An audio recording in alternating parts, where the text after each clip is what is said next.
Mr. Garage, and behind me I have my Neato D7. It's been on duty for about a month, maybe a month and a half now. It is due for a thorough cleaning. It is nasty. It's been keeping up after the kids, the long-haired shepherd, my long-haired cat who is hanging out right over here. And yeah, it's been cleaning up after everybody, and it is gross. So when you own a vacuum cleaner long enough, you become the vacuum cleaner. So that's what we're going to be doing. We're going to go through in detail what you need to do to service your Neato BOTAC. You need to really do this at least once, I would say every 2 months at the maximum. But I use mine so much, it really needs to be done every month. So here we go. All right, so step one, we've got our product that we're going to use to clean this. We have our Endust. This is what I use to clean off the chassis and kind of the insides and everything. This is an anti-static spray for electronics. It's a screen electronics cleaner. This works really well to clean everything off. We have our Neato little comb and razor blade deal to clean the brush out. So we're going to use this to clean our brush. We have a microfiber towel. That's what we're going to spray the Endust on and kind of clean everything off of this spot. So step one to doing this, we're going to disassemble several components. So we're going to take out our nasty filter housing. This filter is gross and done.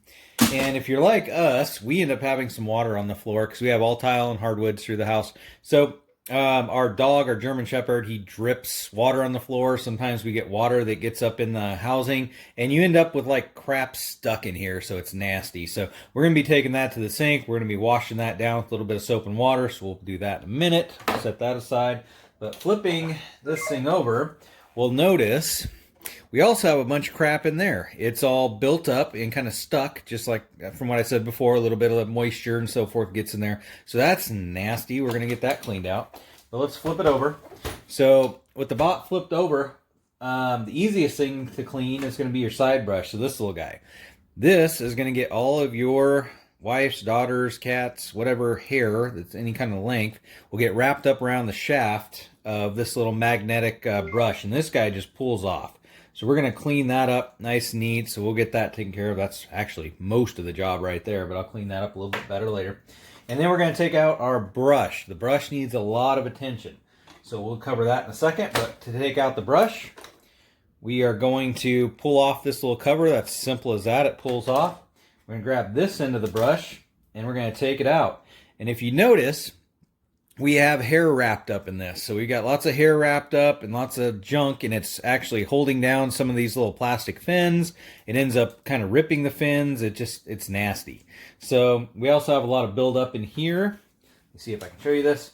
A lot of buildup kind of in here in the side channel and in these little kind of ducts. This is kind of the air channels where the air goes in the back. We got to clean all that stuff out. So that's going to be it for this little segment. We're going to go on to actually cleaning the brush next. So we're going to use our little Neato brush and hook tool. We're going to get the brush cleaned up and then step after that.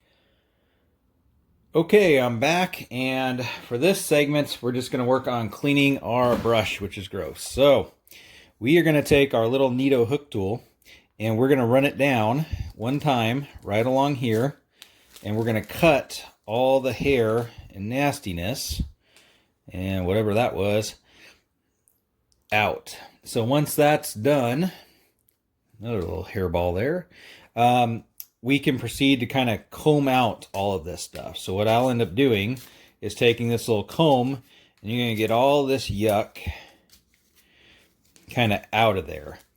Now, I'll do that off camera because I'm not going to bore you while I clean this nasty thing. But the last thing you have to do on the brush that a lot of people don't know about is this little end cap with this bronze bushing in the end. We're going to push on this and kind of pull. That comes off. Now look at that. That was stuck in that housing and preventing it from really turning really well and yeah, whatever. But it's just nasty. You got to get that hair out. It always wraps up inside this little piece. And again, this little piece just pulls out. So we'll put that back in. And after I get the brush kind of brushed out, no pun intended, the brush is going to be good. And yeah, well, let's move on to our next step.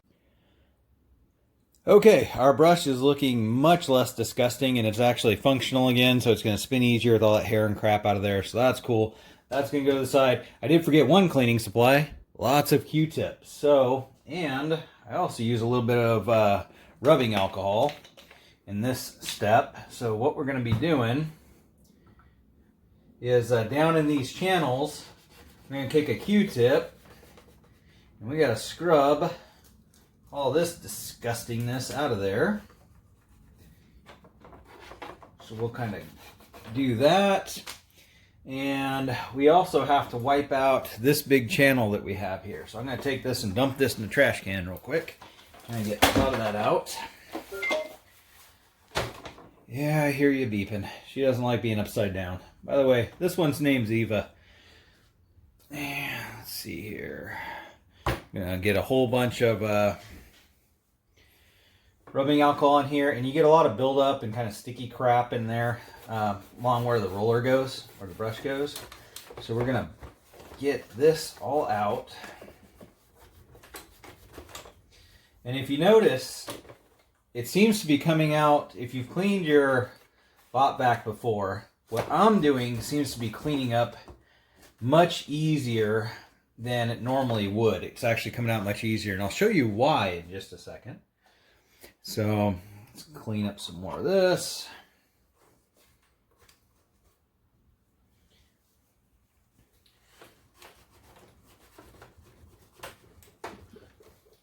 It's a gross job, but you got to do it. You got to maintain these things. They're not maintenance free. If you don't, performance just drops off and they just get really gross.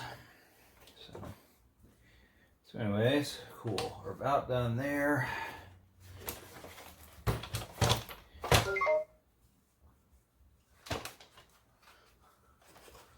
Okay, got that little nozzle all cleaned out, so that's good. Now, the topic I was discussing just a second ago on why mine cleaned out really nice and easy inside here. So I use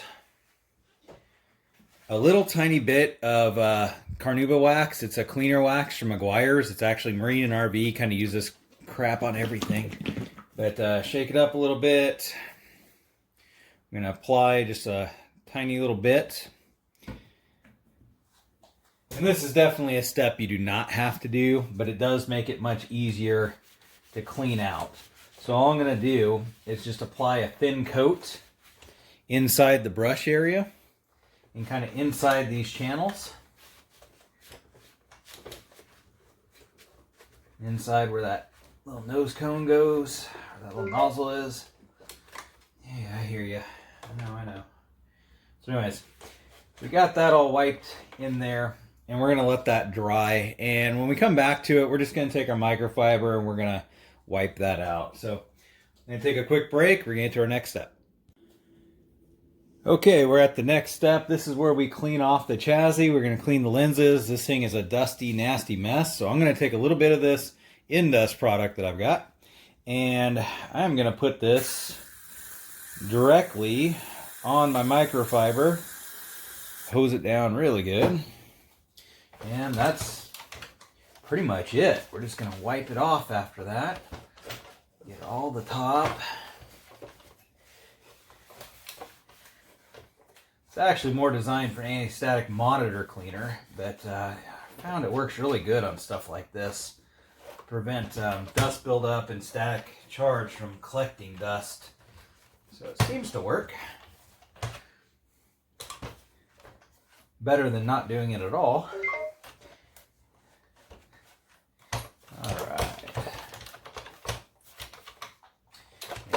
Q-tips, but we kind of get all the edges. Can't see what the camera sees here, but yeah, we're gonna get all the edges, wipe it all down. Now we have several sensors we need to get cleaned up too. We have a sensor here on the bottom, these two little clear kind of pieces of plastic, that's actually a sensor. When we have one on the opposite side over here. And last, we have those same two optical sensors on this side, right next to your side brush. On D7, D5, D6, all those models have a side brush. You have another optical sensor right here. We got to clean that. Now, what I do is I just take the same towel that I just kind of cleaned off the top with and just wipe those sensors really clean.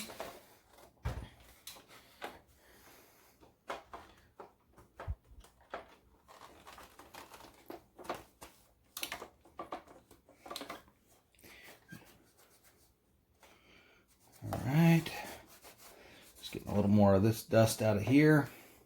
You can see that wax is starting to dry. It's starting to turn into kind of a hazy film. We'll get that off in just a little bit. And we're going to check our little wheels, our little rollers. Those look good. Don't have any problems with those. Sometimes they get a bunch of crap stuck in them. I had a real bad problem with my D5. It used to get impacted and clogged all the time. But for whatever reason, this D7 doesn't do that as much. These little wheels, you got two little wheels up here. So when the feet are in their kind of all the way down position or rest position, these kind of roll on the ground. So these are good.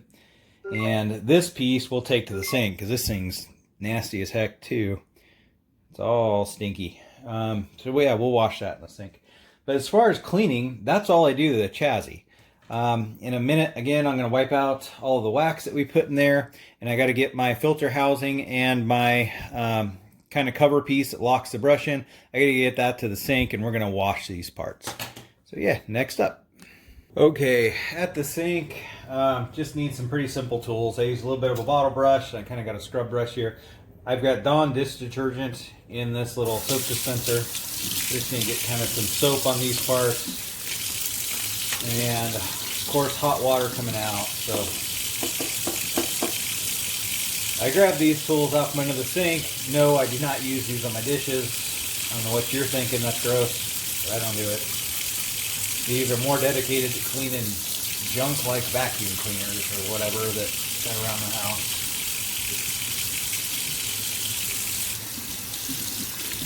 The same thing here, if you want to put a little bit of that wax right along this edge of this housing, that works pretty good too, just to clean it out. So get all that nice and good and de-skunked.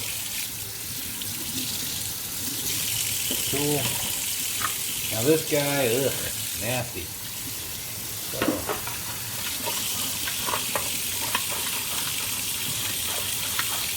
Now you kind of got to be careful with these filter housings. So what I've had happen in the past, after quite a bit of use, wasn't like it happened really quickly, but I've actually had the clear plastic separate from this top lid, and I had to kind of epoxy them back together. But that's a reason, good reason you don't want to put this in a dishwasher or anything like that, because this actually can separate. I don't do a lot of force on these or pull them apart, or you might just break them out. So we use our little bottle brush, get down in the corners and kind of down in the tips, underneath everything. Cool, I'd say that looks pretty good.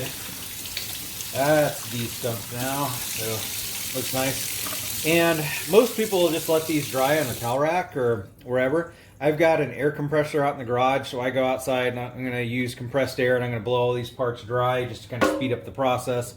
So that's it. So our housing and our little brush lock piece thingy is done. That's all clean. Super technical terms, I know.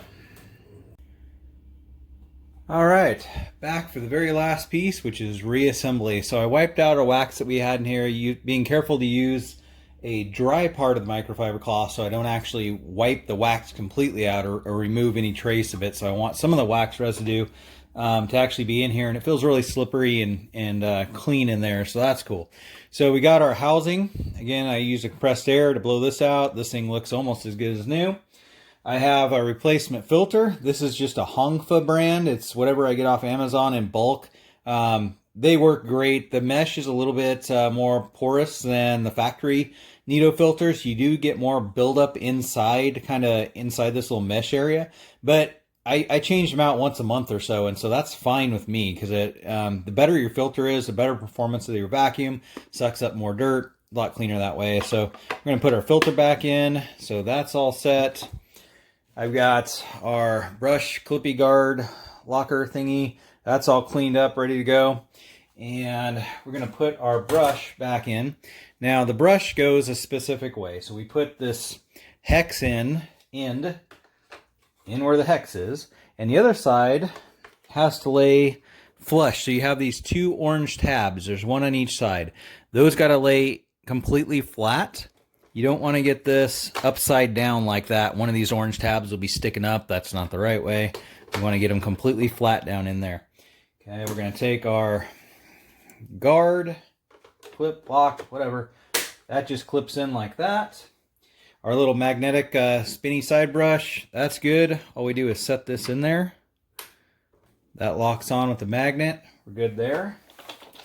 Gonna flip this back over and put our filter back in. That vacuum's clean. Sweet. Don't start. Can't vacuum my desk. Yeah, sweet. So vacuum's all good. It's good to go. It's hopefully it's going to be rocking and rolling here for another month and a half of nonstop work. Previous video I have on here, I show you how to take completely apart a D7, which covers almost all the BOTACs, and replace a side brush belt. And so if you need to do that, watch another video I've got in here. Just check out my channel and subscribe. I do random videos all the time of just whatever I happen to be doing. But anyways, yeah, so my side brush belt, after my factory one failed right away on my Neato in like a month or something, it's still rocking and rolling. So since that last video, I've had no side belt issues after I lubed it up properly with a good lithium grease, and I got aftermarket belt put in there from something jungle. I don't know, it's in the other video. Anyways, check it out. So yeah, again, vacuum's done. It's good to go. You need to do this maintenance at least, once a month. Once every 2 months at the most. But if you run your vacuum for any periodic, like constant rate, kind of like I do, that's a lot of words there. But anyways, if you run it for quite a bit like I do, then you're going to need to clean it. And again, these things are not maintenance free. Almost nothing that does work is maintenance free. So yeah, there you have it. Quick and easy cleaning. Thanks for watching.